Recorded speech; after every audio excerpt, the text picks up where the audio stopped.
Welcome to this week's xConnect Northwest, connecting you to the experts. I'm your host, Greg Mills, and today we are joined by Andy Perdue.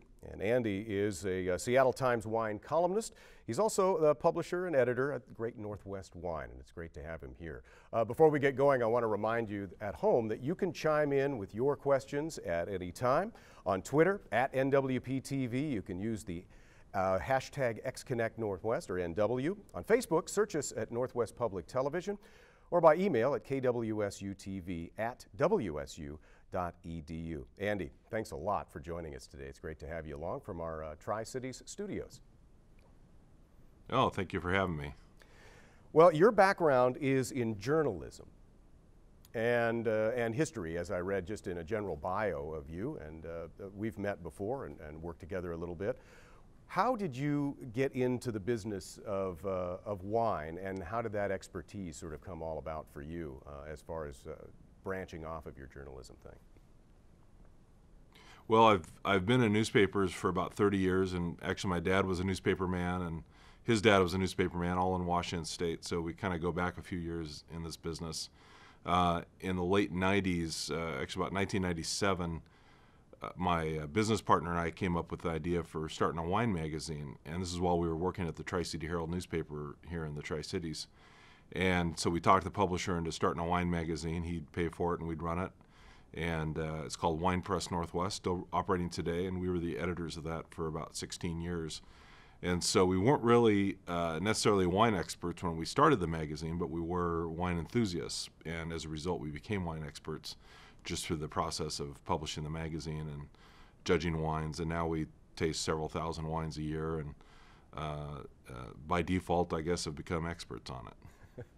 Well, and I can certainly see with that much involvement in it how you have become an expert on it. It's just interesting how a person gets into that world, because it seems like it's a pretty closed off world, and a finite number of people who know as much as you do, certainly about our regional wines, I'm sure. What do you have to do as far as keeping up on all that? I know you say you taste X number of wines per year, but getting yourself to that place that you know as much as you do, what was that process like? Well, for me, it was talking to people and learning about the business. I'm a journalist, so I ask questions. We like to be storytellers, and so we aren't necessarily wine critics so much as wine journalists. So we tell people stories, and part of that involves tasting wine and reviewing wine as well. So I think a lot of it is just asking questions and reading a lot, and of course tasting a lot. We've tasted several thousand wines. Last year I tasted about 5,000 wines throughout the 12-month period there. So even if a person does a quick Google search of how the wine industry got started in this part of the country and the inland Northwest in particular, where you reside and do a lot of your tasting, it looks like about the 50s and 1960s were a time when it really started to kind of take off. There was some original vineyard stuff that sounds like it was planted, and some testing was going on at the turn of the century. Why is this region so good for grapes? And I'm sure you know a lot more about the specifics of how the wine region really got started and why. Well, the modern wine industry started in 1933, 1934, right after Prohibition was repealed, and but it didn't really get going until the 60s. St. Michel actually goes back to 1934 in its history. But it didn't really get serious until the late 60s about high-quality table wines using European wine grapes. This area of Washington State is one of the best areas in the world for growing wine grapes, and there's a number of reasons for that. Sunshine, we get a lot of sunshine here. People don't think of Washington as a sunny place, but they're really only thinking about the other side of the state where they get a lot of rain.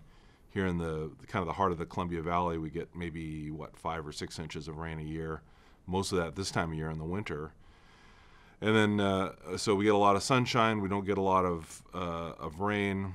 We're pretty far north, so we actually get more sunshine during the daytime hours than Napa Valley does, about 2 more hours per day at the height of summer.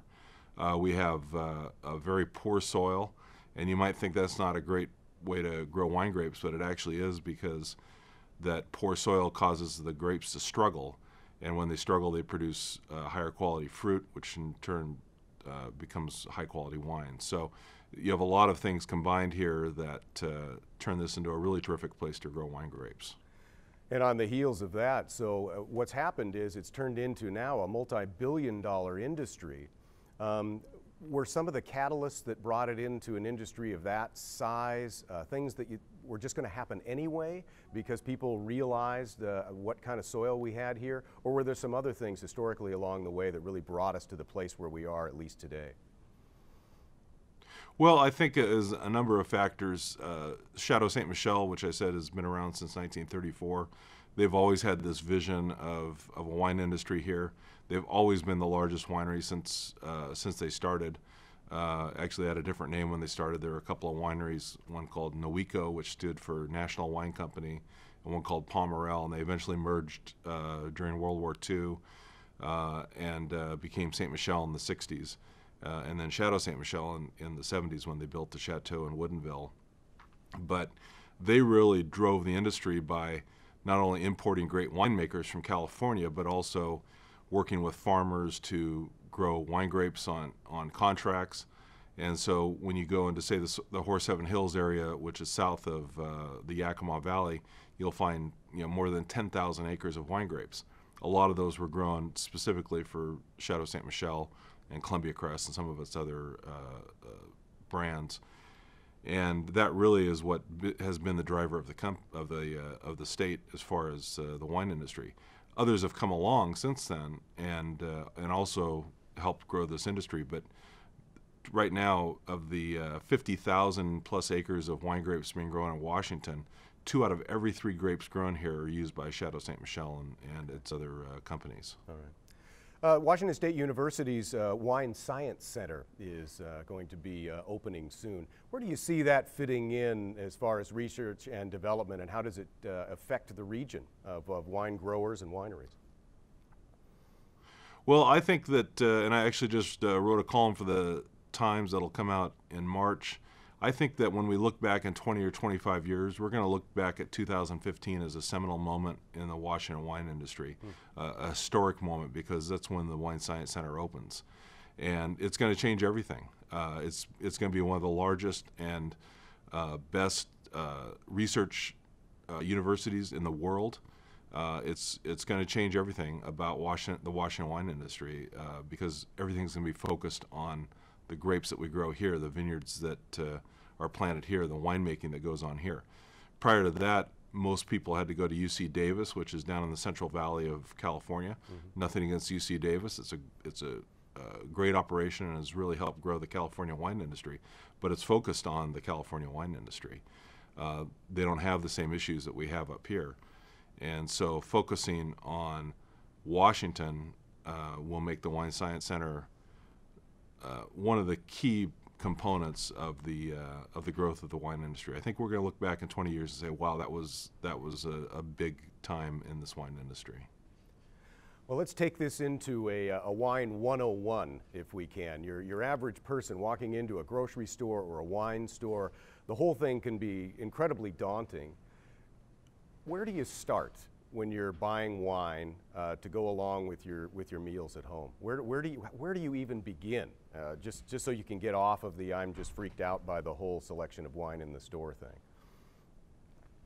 Yeah, it can be pretty intimidating. You walk into a store and you might see 1,000 different bottles of wine, maybe at your average Yolks or Albertsons or Safeway or Fred Meyer, and you can look and be overwhelmed. I think the way to start is to if you've never tasted a wine, you're probably going to want something a little on the sweeter side, because most of us have grown up with sweeter drinks, and so it's an easier way to enjoy wine. So I would look for a Riesling that's a little bit on the sweeter side, such as the Chateau Ste. Michelle Columbia Valley Riesling, which you're going to find for $7 or $8, so it's not a huge investment. Okay. And then you might try maybe a drier white wine such as a Sauvignon Blanc or a Viognier or a Chardonnay. Chardonnay is the most popular wine in America, I think partly because it's easy to pronounce, but also because it's inexpensive and it's usually well made, and it's pretty good flavor, and it goes with a lot of different foods. And my journey in wine was like this, and I think a lot of people's journey is like this.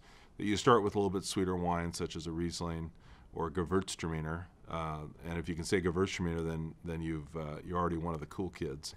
You can just say Gewürz, and people will think you're really smart. And then you go to Chardonnay and maybe Sauvignon Blanc or Semillon or some of those, and then you get into some red wines. And red wines have a compound in them called tannin, and it's basically a drying compound. It removes the moisture from your mouth. It kind of wicks it away, and so it has this drying effect. And if you're not used to it, it can be a little hard to enjoy. But if you try something like a Merlot or a Syrah, they tend to be lower in tannins and a little easier to try at first. And then you kind of graduate, if you will, onto wines like Cabernet Sauvignon, which is the wine of kings and the king of wines. You might try Pinot Noir, which is actually lower in tannins, but one of the more mysterious varieties. It's mostly grown in Oregon when you look around the Pacific Northwest. It's also one of the more expensive wines that you're going to find because it's so hard to grow and so hard to make that it tends to cost $40, $50, $60 a bottle. So you're going to want to be a little farther down the line before you start investing that kind of money into a bottle of wine. Yeah. I think one of the most fun ways to discover wine is to just go to a tasting room. Okay. And wherever you are in Washington, you can pretty much find a winery. There's more than 850 wineries now in Washington, and they're really kind of concentrated in different areas. So, for example, Walla Walla has, 135 wineries. If you go to Woodinville, which is on the east side of Lake Washington near Seattle, you're going to find 130 tasting rooms. You can go to Lake Chelan. You can go to, obviously, Yakima Valley. You can go the Columbia Gorge. You can go the Olympic Peninsula. You can go to Bellingham. You can go to Vancouver. You can go out to the Washington Coast. There's a really great little winery out on the Washington Coast west of Aberdeen. And if you go there and you say, "Hey, I'm new to wine," they'll take you through it, and they'll say, "Well, we'll try this and try that," and you get to try it, and it may cost you nothing. It might cost you $5. It's a pretty inexpensive way of educating yourself. Yeah. And it's a lot of fun because you usually get to talk to the owners behind the counter. And it sounds like you can really make some headway if you find that you have an interest in it. We only have just about a minute left here. Can a person buy good wine at an affordable price?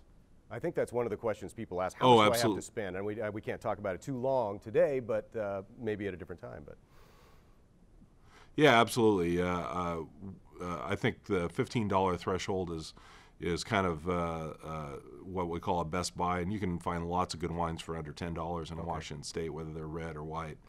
Okay. St. Michel I've mentioned, Columbia Winery, Precept Wine, which makes a bunch of different labels. You can find all kinds of good stuff for under $15, so it's not hard to find. So real quick before we go, how do we get in touch with you if people have more questions to ask you, want to get in touch with you about wine? How do we do it? Oh, sure. Go to greatnorthwestwine.com. That's our main website. We publish 4 times a day to that. You can also find me on Twitter at greatnwwine.com or greatnwwine, and then if you search Great Northwest Wine on Facebook, you can find us there as well. So if you type in Andy Perdue, P-E-R-D-U-E, you'll find me pretty quickly. Yeah. Andy, can't thank you enough.